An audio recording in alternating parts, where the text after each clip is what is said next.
지난주에 의해서 연결해서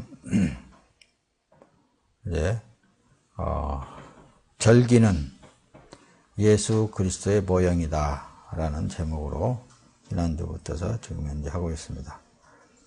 요한복음 5장 9절에 39절에 너희가 성경에서 영생을 얻는 줄 생각하고 성경을 연구하거니와 이 성경이 곧 내게 대하여 증언하는 것이니라. 그 당대에는 구약 성경을 말하죠. 구약에 기록되어져 있는 모세 오경을 뿐만이 아니라 선지서에 기록되어져 있는 성경을 연구할 때 거기에 영생이 있는 줄 알고 성경을 참고하면서 또 성경에 나타나 있는 그 말씀대로 행하고자 하는 그런 모든 것들을 예수님께서 한 말씀으로 성경은 곧 예수님 자신을 모형적으로 나타낸 것이다. 그걸 지금 이제 요한복음 5장 39절에 그렇게 말씀을 하고 있습니다. 그래서 구약의 절기는 예수님의 그림자다.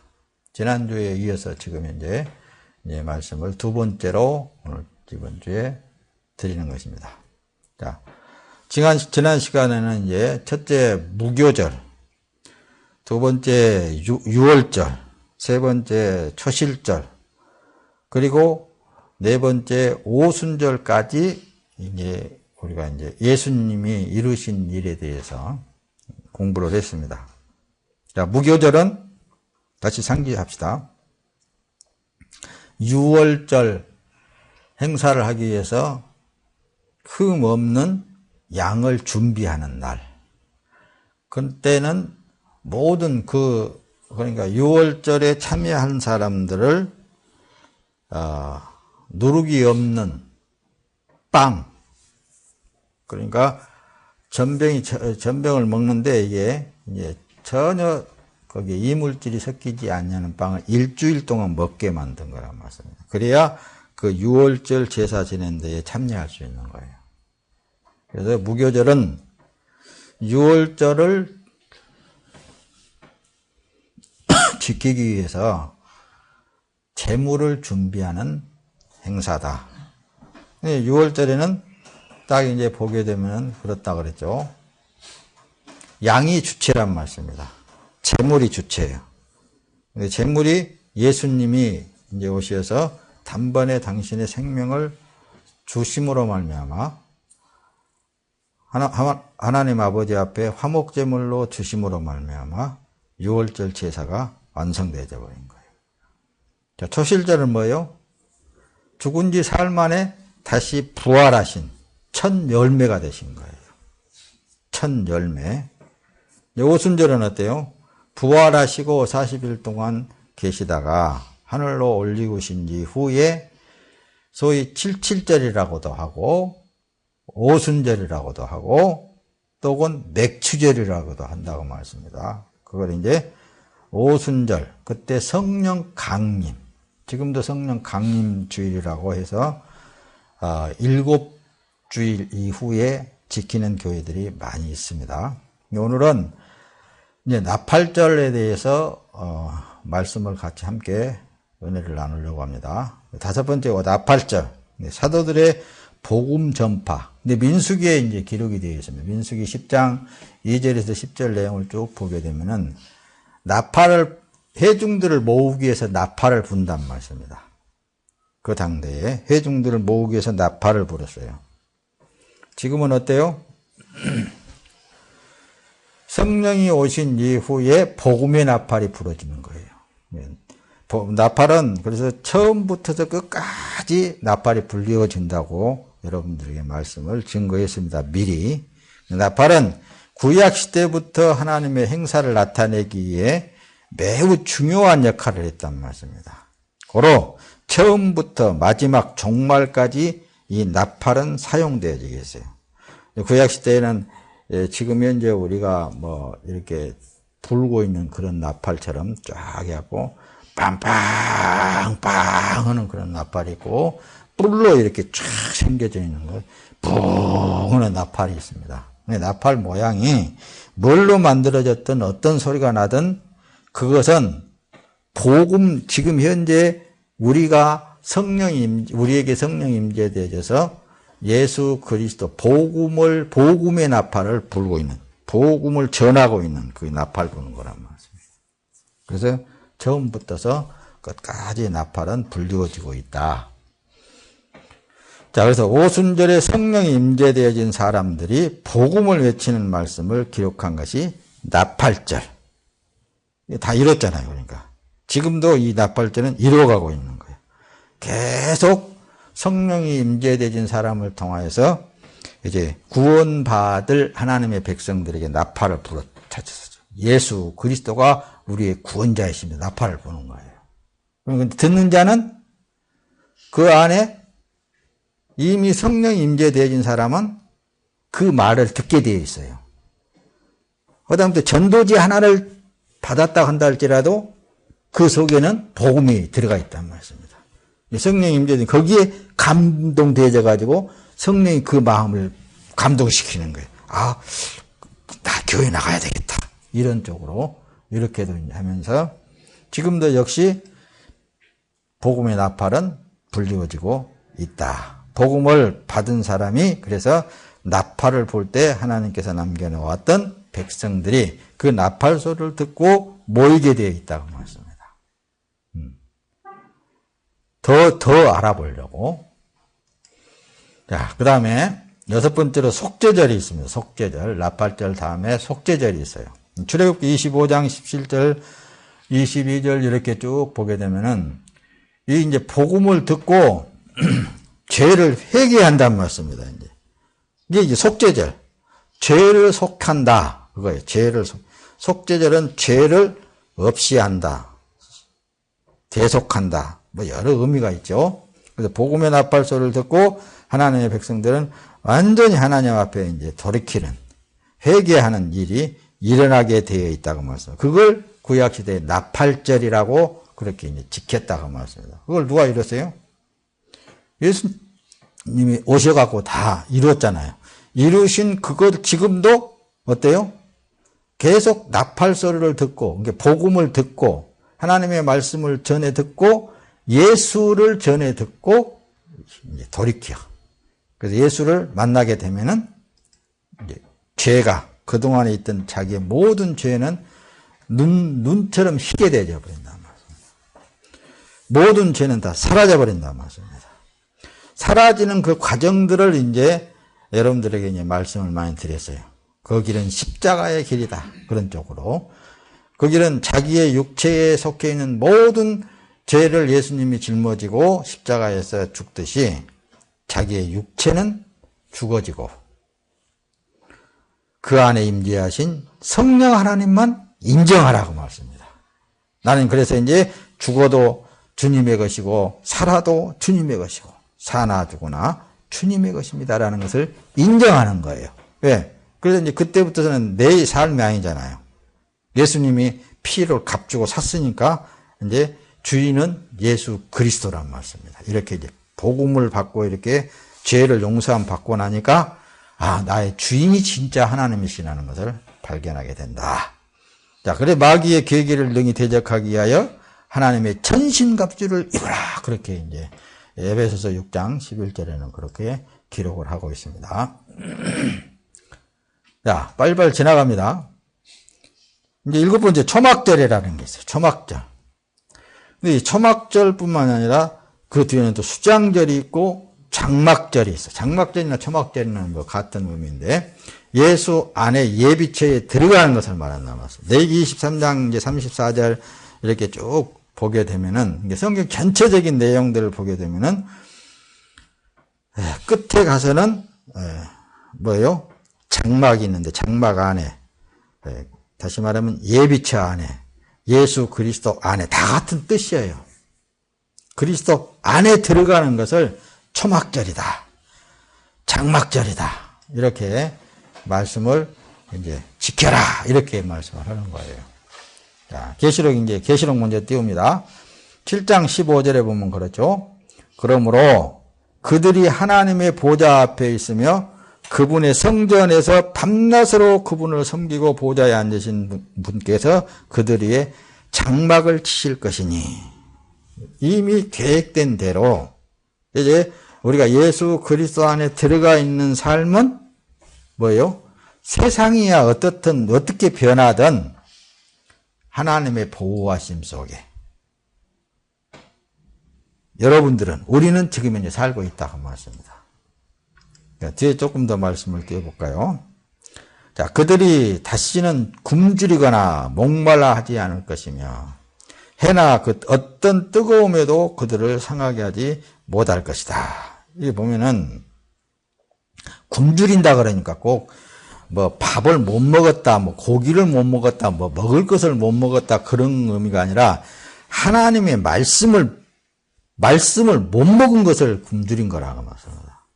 하나님의 말씀을 이제는 풍성하게 항상 생명수를 항상 먹을 수 있는 그 위치에 들어온 것이 바로 초막절, 장막절 안에 예수 그리스도 안에 들어가면은 그래서 이제 주님과 더불어서 사는 삶이기 때문에 그것에는 뜨거움도 상하게 하지도 그런 것들이 없어진다 그 얘기입니다. 자, 뒤에 또 말씀을 하면 17절에 보면 그러죠. 이는 보좌 가운데 계신 어린 양께서 그들의 목자가 되셔서 그들을 생명수샘으로 인도하시고 하나님께서 그들의 눈에서 모든 눈물을 씻어줄 것이니라 그랬잖아요. 그래서 나를 부인하고 우리는 지금도 나를 부인하고 예수 그리스도 안에 들어가서 성령 하나님만 인정하면 되는 거예요. 어떻게 인정하는 거예요? 말씀대로 인정하면 되는 거예요. 예수 그리스도께서 나를 위하여서 십자가를 지시고 십자가에서 나 대신 죽어주시고 거기서 의로운 피를 흘려서 나한테 뿌리시면서 이제는 너는 죄 없고 이제는 내가 너를 내 피 값을 치르고 이제 내가 너를 샀으니까 너는 내 것이다. 그랬단 말씀입니다. 그 말씀에 의지하여서 주님이 나를 피값으로 샀으니 당연히 나는 주님의 것입니다는 것을 먼저 인정하는 거예요. 날마다 그것도 날마다. 그래서 계시록 22장에 가서 보면은 하나님 앞에 예수님께서 그냥 저기 있는 게 아니라 그 피값을 피로 나를 사가지고 하나님 앞에 드렸다는 거예요. 그분이. 그러니까 자기 피를 이 사람을 나를 위해서 그 값을 치르고 이제 그 값을 치르고 샀다는 겁니다. 사가지고 아버지 하나님 앞에 드린 거예요. 이 의미를 알게 되면 우리는 평생 육체에 남은 때 평생의 삶을 아마도 감격의 눈물 속에서 살 거예요. 거기다가 그분만 인정하면 그분이 다 모든 문제성들을 해결해 주시고 장막을 치시고 보호해 주시고 그런 은혜를 우리는 지금 이제 받고 사는 거예요. 자, 뒤로 넘어갑니다. 자, 그래서 하나님의 장막은 그래서 하나님의 나라를 모형, 그러니까 하나님의 나라를 의미하기도 한다는 말씀입니다. 예수님께서 그랬잖아요. 회개하라, 천국이 가까워하느니라. 이 천국은 누구예요? 예수님 자신이 천국이라는 말씀. 예수님 자신이 하나님의 나라예요. 그래서 회개하라, 돌이키라는 거예요. 뒤로 돌이키라. 그 천국이 네 바로 옆에 와 있으니까 너를 돌이켜서 나 안에 들어와라. 그 의미란 말씀입니다. 그래서 하나님의 장막은 하나님의 나라의 모형이다 그 말씀입니다. 그래서 장막절을 지키라고 그러는 거예요. 히브리서 8장 2절에 보면 그러죠. 성소와 참 장막에서 섬기는 이시라. 이 장막은 주께서 세우신 것이요 사람이 세운 것이 아니라 그랬잖아요. 예수 그리스도께서 세우신 거예요. 이 장막을 사람이 세우는 게 아니라 우리는 그 안에 그냥 가서 공짜로 거하는 거예요. 자, 히브리서 8장 5절에 그렇죠. 그들이 섬기는 것은 하늘에 있는 것의 모형과 그림자라. 모세가 장막을 지으려 할 때에 지시하심을 얻음과 같으니 이르시되 산과 모든 것을 산에서 내게 보이던 본을 따라 지으라 하셨느니라. 장막. 그러니까 하나님께서 하나님의 나라를 모형적으로 모세를 통하여서 짓게 만든 것이 소위 성막이란 말씀입니다. 성막. 그래서 제사 지내고 그러잖아요. 자, 뒤에 또 말씀을 보면 장막은 그래서 성막을 말씀한다. 자, 그래서 히브리서 9장 2절에 그러죠. 예비한 첫 장막이 있고 그 안에 등잔대와 상과 진설병이 있으니 이는 성소라 일컫고 그러죠. 장막은 성막이, 그러니까 조금 전에 말씀드렸죠. 모세를 통하여서 광야에서 바로 성막을 짓게 만들었다고 말씀합니다. 그것을 장막절이다. 자, 히브리서 9장 3절에 또 둘째 휘장에 있는 장막을 지성소라 일컫나니. 성소에 대해서 여러분들에게 잘 그림을 통하여서 말씀을 드렸어요. 맨 처음에 성막 안에 딱 들어가면은 번제단이 있고, 그 다음에 통과하게 되면은 물두멍이 있고, 물두멍 앞에 바로 통과하게 되면은 이제 성막이 지어져 있어. 장막 안에 별도로.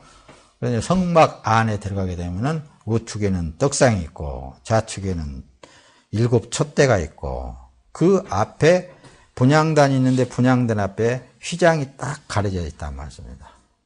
그 휘장을 열고 그 안에 들어가야 소위 법궤가 있고 하나님을 만나는 장소, 지성소가 나온단 말씀입니다. 이제 지성소에 나가서 이제 번제단에서 잡은 피를 가지고, 양의 피를 가지고 그 안에 들어가는 거예요.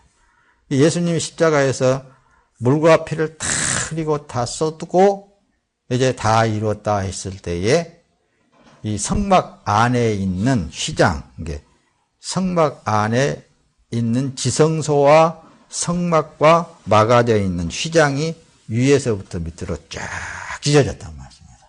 그래서 예수님이 다 이루신 거예요. 모든 것을 다 이루시고 그 안에 하나님과 이제 무조건 다 예수를 통하여서, 예수의 피를 통해서 이제 교통이 이루어지는 거예요. 지금은. 그래서 이제 여러분들이 어디에 있든지 이제 예수님하고 같이 예수의 이름으로, 예수님으로 함께 여러분들이 동행함으로 하나님과 교통이 이루어지는 거예요. 그러니까 어느 처소에서 뭘 하든지 여러분들의 삶은 그분과 동행하고 있으니까 그분에게 어떤 일이든지 다 부탁한다든가 어떤 일이든지 그분의 뜻에 우리는 늘 굴복하고, 그렇게 살면은 평안과 기쁨과 모든 것들은 다 주님의 뜻을 이루어가게 되어 있습니다. 그래서 성전의 실체는 예수님의 몸이다. 고로 천국은 예수 안에 들어가는 것이다. 자, 베드로후서 1장 13절 되었습니다. 내가 이 장막에 있을 동안에 너희를 일깨워 생각나게 하며 옳은 줄로 여기노니 이는 우리 주 예수 그리스도께서 내게 지시하신 것 같이 나도 나의 장막을 벗어날 것이 임박한 줄 알미니라. 우리도 이제 이 장막은 또 뭘 도우면 내 육체도 의미를 하는 거예요. 이걸 이제 썩을 육체, 낡아진 육체를 벗어버리게 되면은 내가 사람의 손으로 짓지 아니하는 하나님이 친히 지어준 그 장막, 그걸 이제 부활체, 신령한 채, 그렇게든지 말하고 그걸 의미하는 거예요. 부활체, 예수님이 부활하신 그런 모양. 예수님의 장막이 그래서 사람과 함께 있음에 하나님이 그들과 함께 계시리니 그들은 하나님의 백성이 되고 하나님은 친히 그들과 함께 계셔서 이제 동행하는 삶을 살게 될 것이다. 이제 수장절이라는 수장절도 나오는데 그 수장절은 종말에 구원할 하나님의 백성들을 의미해요. 이제 어떤 목사님들은 이제 이 수장절을 성전 건축, 성전 보수하는 날로 그렇게들 설명도 합니다. 그런데 성전 보수다. 그것도 목사님은 옳다, 잘못됐다 그러기 전에 그것도 하나의 의미가 있어요. 그러니까 어때요? 다 되어가는 이제 낡아지는 모든 과정 속에 어때요? 하나님의 결론은 백성들을 다 이제 날이 가면 갈수록 세상은 그야말로 하나님이 없이도 살 수 있는 그런 어떤 그 상태. 그러니까 영적으로 보면은 모든 심령들이 너무 그냥 피폐되어져 있어. 진짜 신앙생활을 해서 내가 이게 진짠가 가짠가 막 진짜 이게 뭐 별별 생각들 다 하고 이제 피폐되어 있는 그런 상태. 그걸 이제 어때요? 성령 하나님께서 정말 백성들을 새 힘과 새 능력으로 부어주는, 다시 보수하는 그런 것을 의미한다고 말씀입니다. 출애굽기 34장 22절, 밀을 처음 거두어 드릴 때에 77절을 지키고 한 해가 끝날 때에는 수장절을 지키라 그랬습니다. 다 그런 이제 어떤 의미를 가지고, 출애굽기 23장 16절에는 매출절을 지키라. 이는 내가 수고하여 밭에 뿌린 것에 첫 열매를 거둠이라. 수장절을 지키라. 이는 내가 수고하여 이룬 것을 연말에 그랬잖아요. 연말에 밭에서부터 거두어 저장함이니라. 끝에 가서 하나님의 나라에 이제 들어갈 자들을 골라내는 거예요. 오순절에 성령이 임재한 후에 일어나는 사건들을 살펴보면, 복음의 나팔 소리를 듣는 사람들은 성령이 임하고, 성령이 임한 사람들은 성령에 의하여 돌아서게 되고, 성령의 보호하심 속에서 이제 남은 육체의 삶을 살아간다. 그렇게 이제 여러분들이 종합해서 정리하시면 되겠습니다. 자, 이 모든 것들이 이미 예수님 안에서 다 이루어진 것이기 때문에, 그래서 구약은 그림자요, 예수님은 그 그림자의 실체라 그 말씀입니다. 그 그림자에. 예수님께서 요한복음 5장 39절에 너희가 성경에서 영생을 얻는 줄 생각하고 성경을 상고하거냐. 이 성경이 바로 나에 대해서 말하고 증언하고 있는 것이다. 그렇게 그래서 말씀을 하시는 거예요. 다음 시간에 또 이제 우리가 만나서 은혜를 받도록 하겠습니다.